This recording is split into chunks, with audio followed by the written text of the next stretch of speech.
Et voilà, c'est parti dans Systemic Express. Bienvenue dans Systemic Express. Vous avez pris le bon train du bon développement. Commençons par découvrir très concrètement un ingrédient super important qu'il y a dans n'importe quel système qui fonctionne. N'importe quel système vivant, n'importe quel système autonome. Cet ingrédient, vous allez le rencontrer chez un système individuel, une personne. Une personne, c'est un système individuel autonome, c'est un système intelligent, c'est un système qui se nourrit lui-même, qui se renouvelle lui-même, qui apprend, qui se donne des feedbacks sur ce qu'il apprend. Nous allons découvrir beaucoup de choses à travers ce système, cet exemple de système, un individu. Il y a de nombreux autres systèmes auprès desquels vous allez découvrir cet ingrédient. Cet ingrédient, vous allez aussi le découvrir dans une équipe, dans un couple, dans une famille, dans un groupe, une association. Vous allez le découvrir dans une entreprise. Il y a des choses stratégiques à faire dans une entreprise avec cet ingrédient, que ce soit pour l'entreprise elle-même ou que ce soit plus localement au service de l'entreprise, pour un projet par exemple. Et dans des systèmes sociaux encore plus larges, les pays se frottent à l'existence et à l'importance de cet ingrédient très fréquemment, et l'actualité nous en donne des exemples constants, à longueur d'année. Voilà, il y a donc des exemples innombrables, et je ne vous ai cité ici que quelques-uns auxquels nous avons coutume de nous intéresser de plus près, parce que, en général, en tant qu'intervenant, accompagnant, formateur, dirigeant, décideur et autres, eh bien, nous avons à savoir faire avec ces systèmes-là, à trouver comment faire, d'autant que tous ces systèmes sont complexes. Alors, ce système auquel vous pouvez penser, un individu, un groupe ou autre, est complexe, et en même temps, il y a des façons concrètes, simples, facilitatrice de l'aborder. Et je voudrais commencer avec vous avec un ingrédient vraiment important. Et le voici. C'est un cercle. On peut le schématiser comme ça. Un cercle. Et ce cercle, il délimite deux espaces. Il y a un intérieur et un extérieur. Voilà.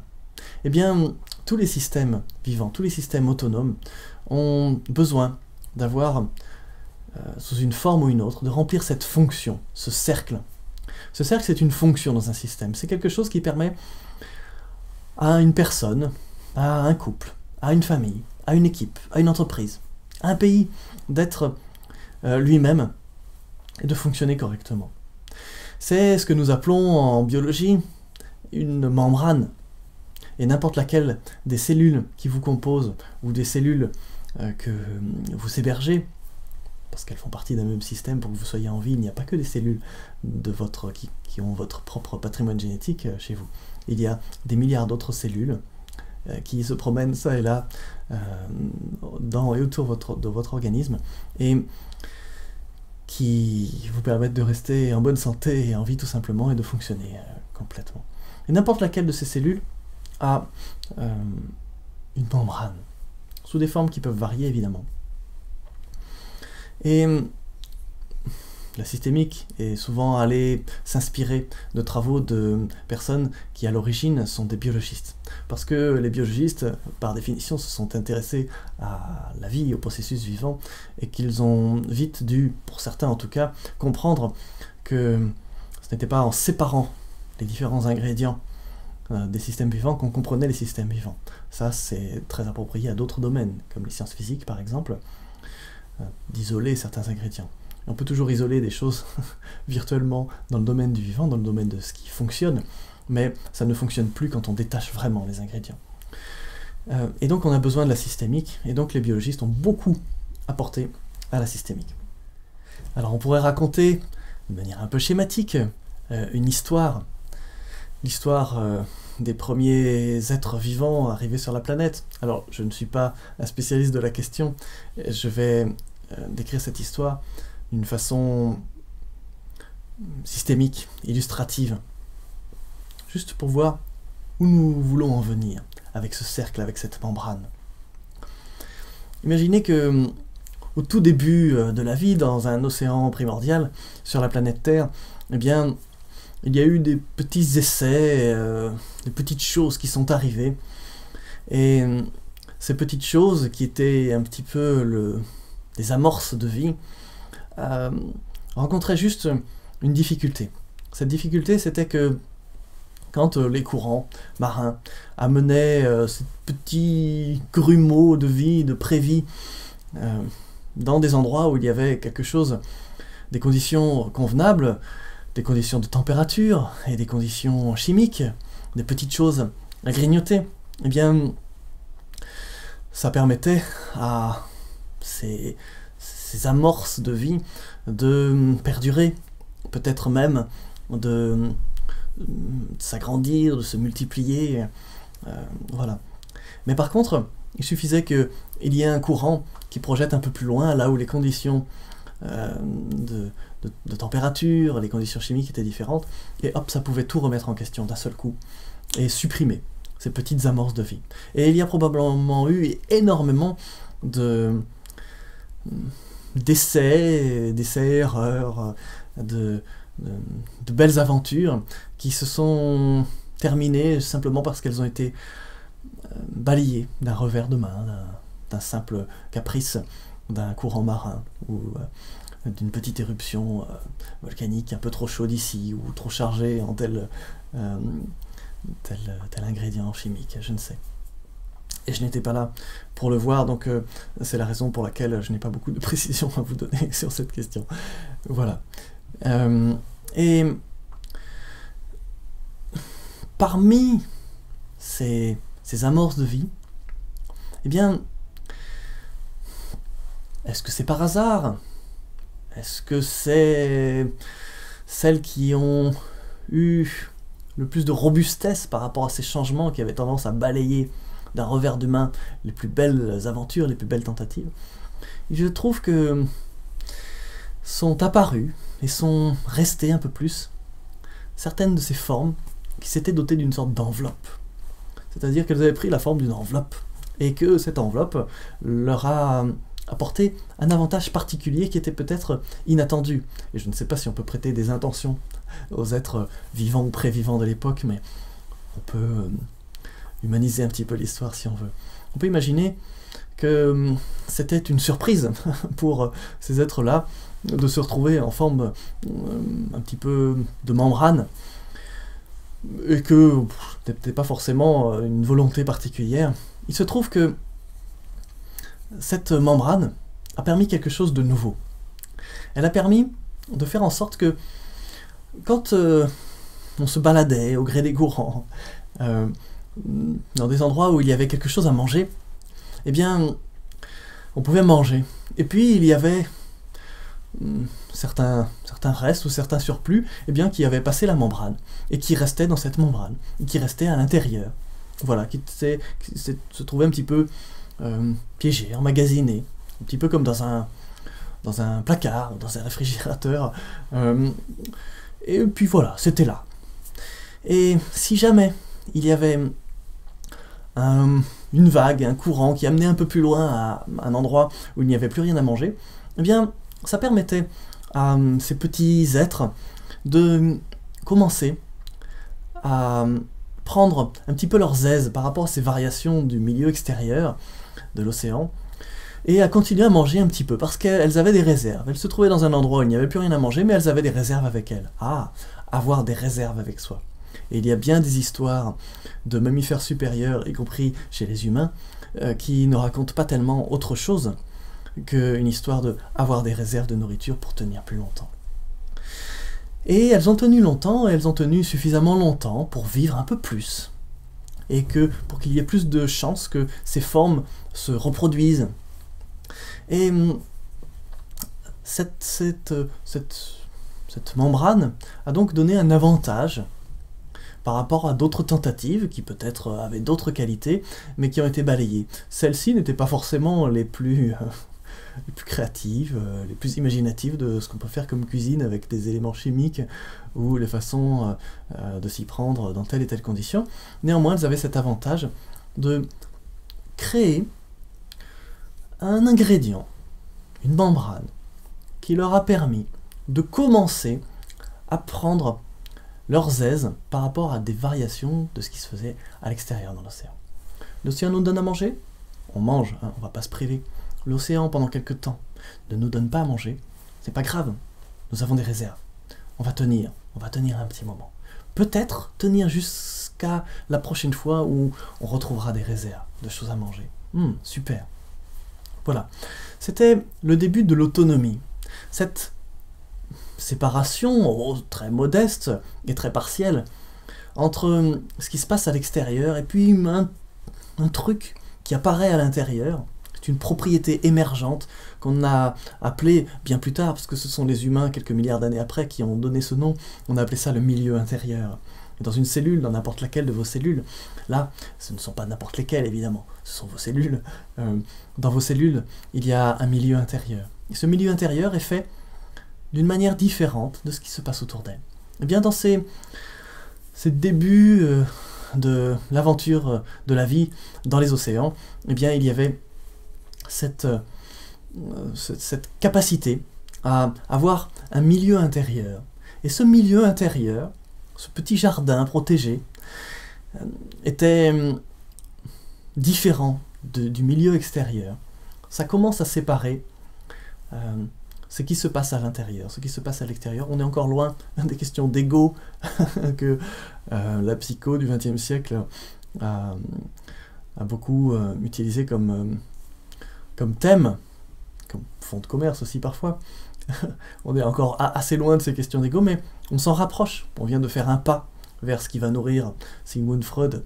Donc Sigmund Freud peut être indéfiniment reconnaissant à ces petits êtres qui, 3 milliards d'années avant lui, avaient inventé quelque chose autrement plus important que la psychanalyse pour l'évolution de la vie. Voilà. Oh, elles étaient très frustres et elles n'allaient pas s'allonger sur les divans, mais elles avaient des priorités. Leur priorité, c'était survivre physiquement, de la manière la plus primaire qui soit, parce que c'était le début de l'aventure, qu'elles ne bénéficiaient pas encore des apprentissages d'autres êtres vivants autour et d'autres formes d'émulation. Voilà. Eh bien, ce petit milieu intérieur a apporté une propriété émergente des systèmes. Donc il y a cette propriété émergente qu'on peut appeler le milieu intérieur. Et puis il y a cette propriété émergente qui en découle, qu'on peut appeler l'autonomie. L'autonomie est née probablement sous une forme comme celle dont je suis en train de vous parler, à travers cette membrane. Le fait d'arriver à refermer un peu les processus sur eux-mêmes, un petit peu, la membrane a besoin d'ailleurs de continuer à être un peu poreuse, ne serait-ce que pour que les choses rentrent et que certains produits puissent ressortir d'ailleurs aussi. Et ça restait très fragile, mais même avec cette fragilité, ces êtres vivants venaient d'inventer, venaient de faire un grand pas en tout cas, dans le sens de l'autonomie. Il s'est passé quelque chose de nouveau, en plus, dans ce milieu intérieur. C'est que, imaginons que la cellule, ce petit être vivant, unicellulaire, rencontre quelques ingrédients, et qu'il en mange, qu'il s'en délecte, et qu'il se lèche les babines, et qu'il y en a plein qui restent dans le milieu intérieur, et les courants marins l'emmènent un peu plus loin, et un peu plus loin, eh bien, il y a un autre ingrédient. L'être vivant, ce petit être, notre héros, qui commence à être attachant dans l'histoire, ce petit être vivant, notre ancêtre à tous, s'en délecte aussi. C'est bon, c'est sympa. Il s'en nourrit, mais il se passe quelque chose de nouveau et de spécial. C'est que dans son milieu intérieur, eh bien, cet être vivant avait déjà embarqué avec lui quelques ingrédients. Et puis il y a ces nouveaux ingrédients. Mais peut-être que les ingrédients A et les ingrédients B ne s'étaient encore jamais rencontrés. Peut-être qu'ils s'étaient vaguement croisés, comme ça, au gré des courants. Peut-être même pas. Et en tout cas, là, ils se rencontraient dans un milieu intérieur, une sorte de petite cuisine fermée, dans laquelle ont pu avoir lieu plein de nouveaux essais. Des essais qui n'auraient pas eu le loisir comme ça perdus dans le grand bain de l'océan, d'avoir lieu. Alors que dans cette toute petite cuisine, qui protégeait un petit peu du milieu extérieur, eh bien, ces ingrédients ont pu se trouver dans des concentrations déjà assez importantes, et puis pendant un temps suffisant pour que ait lieu cette petite cuisine. Et donc, voilà notre être vivant se transformant en cuistot, essayant des nouveaux petits plats. Certains, probablement, se sont empoisonnés avec ce genre de petits plats, mais c'était l'aventure. Et d'autres ont inventé des manières nouvelles de créer des petits ingrédients qui vont pouvoir apporter à l'être vivant encore d'autres capacités. Et il s'est donc passé plusieurs choses dans cette aventure. Il s'est passé que l'autonomie est apparue, là, une capacité à survivre plus, de l'autonomie, un milieu intérieur, une cuisine nouvelle, de la créativité. Ah, la créativité, ce n'est pas quelque chose qui est né dans les stages au XXe siècle, à la fin du XXe siècle, les stages de développement personnel. C'est probablement quelque chose qui a été inventé par nos ancêtres communs, il y a, allez, 3 milliards d'années. Donc la créativité, ce n'est pas quelque chose de tout neuf. Tant mieux, personne ne peut légitimement déposer un brevet sur la créativité. Elle existait à une époque où les brevets n'existaient pas. Voilà. Et heureusement, aucune de ces petites cellules n'a pensé à s'enorgueillir d'une certaine propriété intellectuelle ridicule sur la créativité. La créativité, l'autonomie, ce sont des choses vraiment importantes dont nous savons tous que nous avons besoin de nous en nourrir à titre individuel, à titre plus collectif, et puis dans des entreprises, dans des institutions, dans des pays, nous avons besoin d'une sacrée créativité et d'une sacrée autonomie pour être capable de fonctionner, de prendre nos propres décisions, de prendre nos propres directions, même si le milieu extérieur aurait tendance à vouloir nous en faire décider autrement. Non, ce milieu intérieur, qui est apparu avec la membrane, nous permet de l'autonomie, nous permet de la créativité.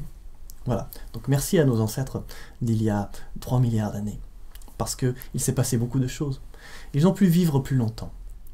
Vivant plus longtemps, ils ont pu expérimenter plus de choses, faire plus de cuisine, inventer plus de bons petits plats, mieux se nourrir, mieux nourrir certaines nouvelles fonctions qui sont peut-être apparues. Et puis vivant plus longtemps, ils ont pu aussi avoir plus de chances de se rencontrer, donc de créer des interactions. Alors peut-être qu'ils se sont dévorés les uns les autres, peut-être pas, peut-être qu'ils se sont simplement collés les uns aux autres.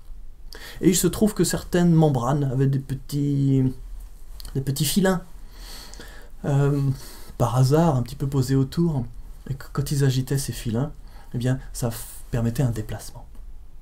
Tandis que l'autre cellule qui s'était collée à la première, elle avait peut-être une certaine porosité bien particulière de la membrane qui lui permettait de manger assez facilement.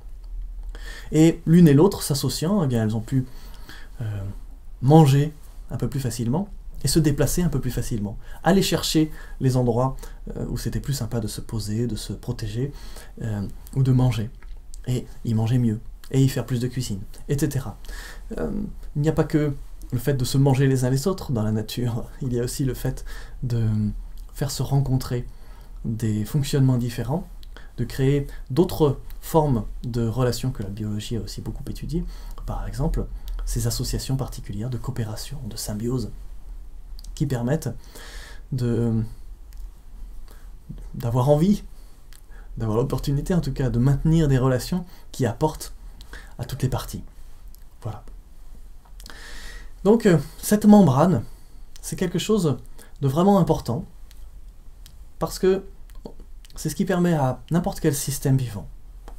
Peut-être que certains hyper spécialistes pourraient me citer un ou deux exemples de temps en temps de systèmes qui n'ont pas de membrane. Tiens, est-ce qu'un virus a une membrane? Est-ce qu'il vit quand même? Et comment fait-il pour vivre quand même? Ah. Il y a des petits êtres qui ont besoin pour vivre d'aller s'installer dans la membrane de quelqu'un d'autre, parce qu'ils ont besoin d'une membrane. Et donc, ils ont une durée de vie qui est très faible tant qu'ils n'ont pas de membrane. Donc ils vont s'installer dans la membrane de quelqu'un d'autre. Et évidemment, Si c'est un petit parasite qui gêne mon fonctionnement, eh bien ça peut me donner une fièvre, une maladie, ou ce genre de choses. Néanmoins, ça c'est au niveau du macro-organisme humain que j'ai l'impression d'être, mais au niveau des cellules, c'est plutôt bienvenu pour celles qui trouvent une cellule hôte qui va partager, bon gré mal gré, une membrane. En tout cas, cette membrane semble être quelque chose de vraiment important, crucial, et partagé par quasiment tous les êtres vivants. Imaginez maintenant une entreprise. Une entreprise dans laquelle il y a un projet vraiment important. Et on a rassemblé une équipe projet. Et cette équipe doit travailler là-dessus et fournir des résultats. Imaginons qu'on ait juste oublié d'allouer une salle à cette équipe, qu'elle ne sache pas où se réunir. Est-ce qu'on se réunit dans mon bureau, puis après dans le tien, et puis tout à l'heure, ou plus tard, ou la semaine prochaine, dans le bureau d'une troisième personne? Est-ce qu'on se réunit au milieu, dans le hall? Il y a peu de chances que le projet en tant que tel arrive à émerger. Dans mon bureau, je serai sans arrêt sollicité par le téléphone, par d'autres dossiers, par d'autres personnes qui viennent travailler avec moi sur les choses habituelles. Dans le bureau d'un tel, ça sera pareil, dans le bureau d'un tel aussi. Donc nous avons besoin d'un espace, un espace physique, dans lequel nous allons pouvoir nous réunir, peut-être à l'abri des oreilles et des regards, pour pouvoir vraiment fonctionner correctement sur un projet innovant, sur un projet qui a peut-être besoin aussi d'une certaine confidentialité, etc. Voilà, nous avons besoin d'une sorte de membrane physique, ne serait-ce qu'une salle, ou un bureau dédié à ça. Cette membrane n'est pas que physique, elle a besoin d'être aussi, de se manifester sous d'autres formes. Imaginons que nous ayons tous nos téléphones portables, qu'il n'y ait pas de consigne à l'entrée de cette pièce et que n'importe qui puisse faire irruption à n'importe quel moment. Le projet risque de ne pas beaucoup avancer, les échanges sur le projet risquent d'être dérangés sans arrêt. Le téléphone portable ne doit pas s'allumer sans arrêt. Les personnes ne doivent pas rentrer n'importe quand. N'importe qui. Imaginez que quelqu'un rentre et s'assoit parce qu'il trouve la discussion intéressante.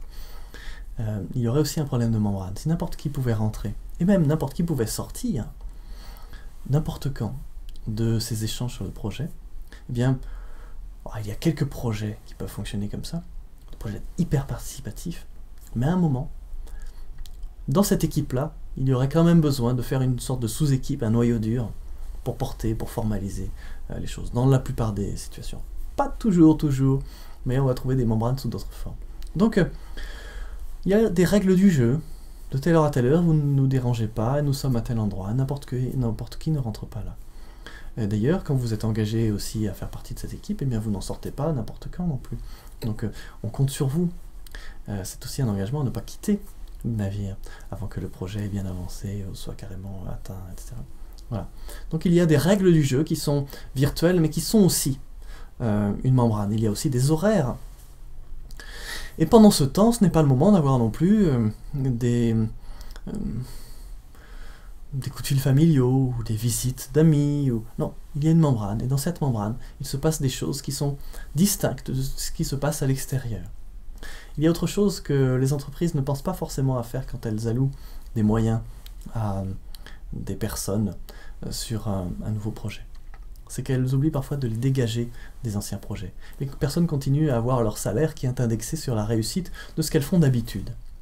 Comment elles pourraient être vraiment disponibles sur un nouveau projet si chaque minute qu'elles investissaient sur ce nouveau projet leur faisait perdre du temps sur d'autres dossiers dont dépendent leurs primes de fin de mois, leurs objectifs, peut-être même leur place, la pérennité de leur métier dans cette entreprise. Donc la membrane doit aussi donner les règles du jeu, y compris dans une entreprise, on y reviendra au niveau des tableaux de bord.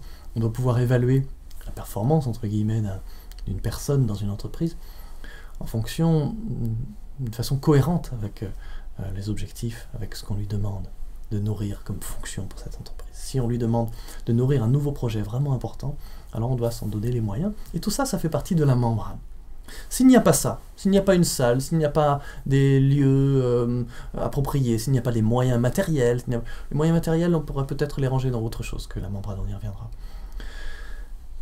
S'il n'y a pas des protections de ce projet en tant que tel, il n'aura pas lieu. Il y aura peut-être quelques éléments de discussion, et puis c'est tout. Il y a besoin de plus que ça. On va voir qu'il y a besoin aussi de plus que de la membrane, simplement de la membrane. Mais c'est la membrane qui permet de protéger un espace et un temps. Une petite cuisine intérieure suffisante pour qu'il se passe quelque chose de nouveau. Voilà. Je vais prendre un tout autre exemple. Imaginez un couple. Et j'ai rencontré un certain nombre de couples qui manquaient de membrane. Qu'est-ce qui se passe? Eh bien, dans les décisions, dans ce qu'ils font, interviennent sans arrêt des amis qui s'invitent, n'importe quand, sans prévenir, et qui viennent boire une bière ou regarder un film ou un match de foot, ou papoter ceci, cela. Les belles familles qui viennent intervenir sur « tu devrais faire ceci, tu devrais mettre tes enfants à tel endroit ». Ah, ton mari ou ta femme n'est pas d'accord, ce n'est pas grave, je pense que c'est quand même important que tu fasses ça. Persuade-le que c'est important. Et puis vous devriez peut-être habiter pas très loin de chez nous, vous savez, nous vieillissons et nous avons besoin de vous avoir sous la main. Et ceci. Et il est très fréquent, je n'ai pas tellement forcé le trait, ce sont des choses fréquentes que nous entendons, que nous voyons. C'est très fréquent que les belles familles viennent un petit peu intervenir sur les décisions que le foyer familial pourrait très bien prendre lui-même, d'une façon autonome, pour suivre sa propre route. Il vient se faire un petit peu polluer par d'autres systèmes, qui parfois manquent aussi de membrane. Et il a besoin de se faire sa propre membrane pour pouvoir se distinguer de ce qui se fait, ce qui se décide à l'extérieur. Et beaucoup de couples deviennent ont plus de longévité, deviennent des foyers qui font grandir plus de moments partagés, qui offrent vraiment une vie nouvelle aux personnes qui sont investies dans ce couple.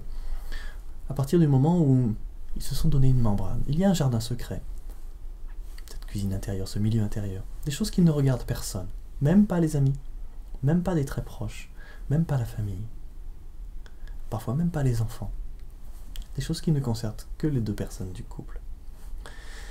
Et c'est leur jardin secret. Et c'est ce qui fait qu'il existe en tant que tel, en tant que couple. Et non pas en tant que bras armé de telle belle famille, ou en tant que élément un peu excentré de tel autre. Non, non. Il existe en tant que tel. Et les personnes qui s'investissent dans ce couple passent un moment important à, justement, veiller à cette membrane-là. Et ils passent aussi d'autres moments dans d'autres systèmes que le couple. Quand je suis au bureau, je ne suis pas en couple.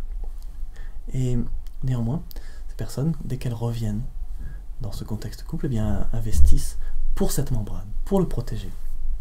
Et ça peut faire vraiment la différence. Et quand on intervient sur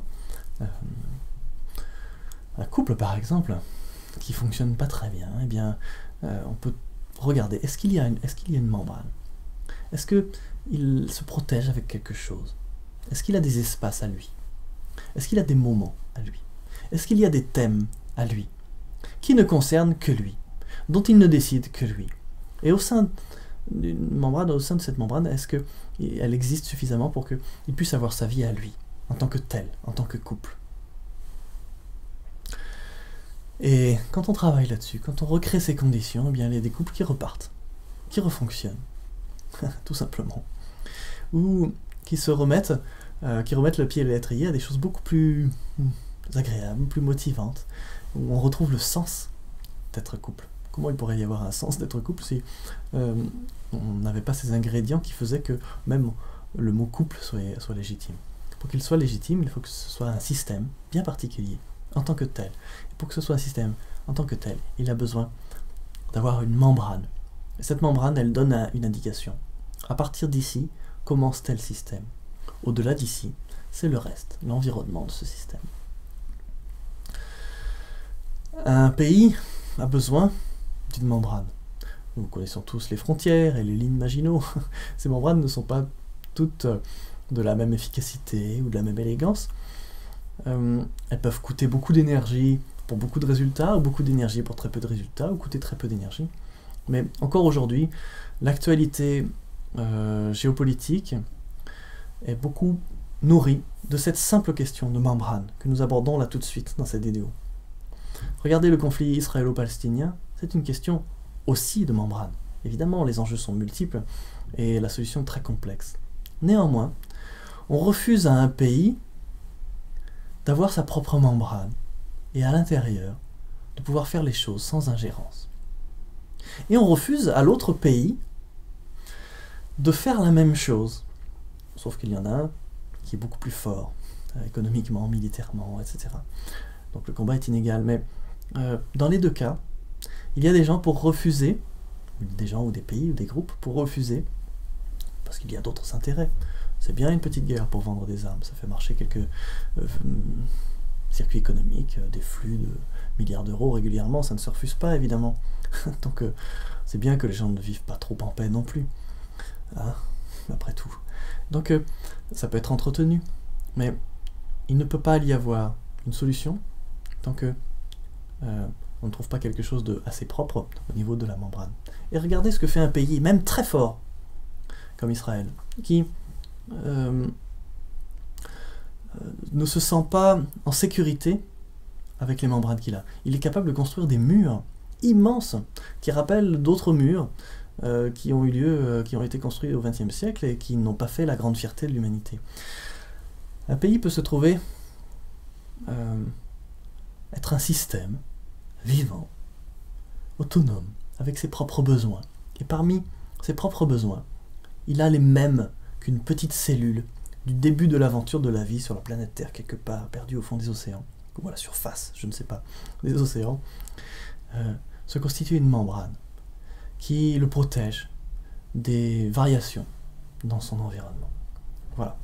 Et donc, on a plusieurs protagonistes qui sont en train de chercher finalement la même chose, chacun pour soi, mais la même chose, qui sont, quels que soient les discours politiques, quelle que soit la force qu'ils soient capables de déployer, ou les formes sous lesquelles ils déploient leur énergie, qui ont un besoin qui n'est toujours pas satisfait, ni d'un côté ni de l'autre, qui est d'avoir sa propre membrane qui lui permette d'avoir sa propre autonomie, de prendre ses propres décisions, d'avoir sa propre vie. Et aussi d'ailleurs, de se faire reconnaître par d'autres systèmes, car c'est important, et nous le verrons aussi, c'est important de pouvoir se faire reconnaître par d'autres systèmes de notre environnement. Mais ce n'est pas forcément tout de suite une histoire de membrane. Mais la membrane va avoir un rôle à jouer là-dedans. Voilà. Et vous, est-ce que vous avez un projet? Un projet qui a encore besoin d'un lieu, de temps, d'être protégé des fluctuations des événements extérieurs. Est-ce que ce projet, si vous y tenez, ça vaut le coup de chercher une membrane, de chercher à la nourrir, de chercher à la faire évoluer éventuellement? Une membrane remplit d'autres fonctions. À travers cette membrane, pour qu'un système puisse vivre, il ne doit pas s'étouffer dedans, donc des choses doivent pouvoir rentrer. Il ne doit pas non plus s'empoisonner avec le produit de sa petite cuisine. Des choses doivent pouvoir sortir. Et puis, il doit pouvoir interagir avec d'autres systèmes autour de lui, avec son environnement, sans quoi il ne peut pas se nourrir, il ne peut pas se faire reconnaître, il n'est pas non plus en sécurité, il ne peut pas s'associer, il y a énormément d'autres valeurs qu'il ne peut pas, d'autres besoins qu'il ne peut pas nourrir. Donc il a besoin que, à travers cette membrane, puisse transiter des informations, de la matière, de l'énergie, et ce genre de choses. Voilà, je souhaitais vous faire part de l'importance de cette membrane, à travers des exemples très variés, d'une petite cellule primaire à un très grand groupe humain, comme un pays, et pointer que, quels que soient les systèmes, une entreprise, un pays, une cellule, un couple, une personne humaine individuelle, quel que soit le système, une institution, un réseau social, il a besoin d'avoir cette membrane. Et je vous invite à regarder autour de vous comment n'importe quel système autonome, c'est-à-dire quelque chose dont vous percevez qu'il a une identité, une équipe, une personne, une association, une entreprise, comment ce système s'y prend pour protéger un petit milieu intérieur. Et qu'est-ce qui apparaît dans ce petit milieu intérieur qui ne serait pas apparu si ça avait été soumis aux quatre vents et au gré des courants sans arrêt? Qu'est-ce qui apparaît quand ce système se crée sa membrane? vous pouvez regarder quels sont les systèmes qui se font un peu trop polluer, qui sont un peu trop sujets aux ingérences d'autres systèmes autour d'eux. Il y a probablement une question de membrane. Polluer, ça peut être aussi se faire trop solliciter. Un travailleur indépendant peut se faire solliciter par trop de projets en même temps. Et autant chaque projet peut avoir sa membrane propre, autant lui a intérêt aussi à l'avoir et à décider, non, ça je prends, ça je ne prends pas. Ça je sais dire oui, ça je sais dire non. Et c'est important aussi pour son petit système, petit en termes d'échelle physique, son petit système, de veiller à cette membrane-là. De cette membrane vont émerger d'autres propriétés émergentes, comme l'identité, comme beaucoup de choses, des capacités relationnelles, comme etc. Nous allons voir ça par ailleurs. Mais je vous invite pour l'instant à repérer donc des systèmes, comment ils s'y prennent physiquement et à travers des règles du jeu, qui peuvent être très diverses d'un système à un autre, mais comment ils s'y prennent pour se doter de cette propriété commune, de cette fonction commune, qui est d'avoir une membrane. Et plus vous allez regarder ça, et plus vous allez apprendre très vite beaucoup de choses essentielles sur ce qui fait qu'un système, les systèmes autour de vous fonctionnent, ou ce qu'il fait qu'il ne fonctionne pas suffisamment bien. Et justement, quels sont des ingrédients sur lesquels vous ou il allez pouvoir jouer pour faire évoluer les conditions dans lesquelles il vit, juste en touchant à cette membrane. Et nous allons voir ça par ailleurs, et nous allons y revenir, et nous y reviendrons aussi sur cette membrane à d'autres occasions que ce petit chapitre consacré à la membrane. Voilà pour cette vidéo introductive à la membrane. Nous avons passé un temps raisonnable dessus. C'est important pour pouvoir commencer à voir large et pour pouvoir cerner d'autant plus facilement que nous voyons large certains ingrédients qui sont déterminants. Quelles que soient vos actions, quels que soient vos projets, quels que soient les objectifs, les valeurs, les choses importantes pour vous à réaliser, à déployer, à protéger, à soutenir, à faire émerger, eh bien, vous avez besoin de comprendre cette notion de membrane, ou une notion équivalente, là, nous l'appelons membrane.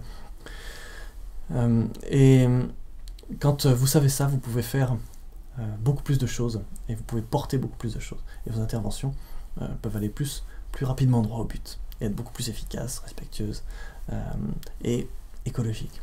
Voilà. À très bientôt.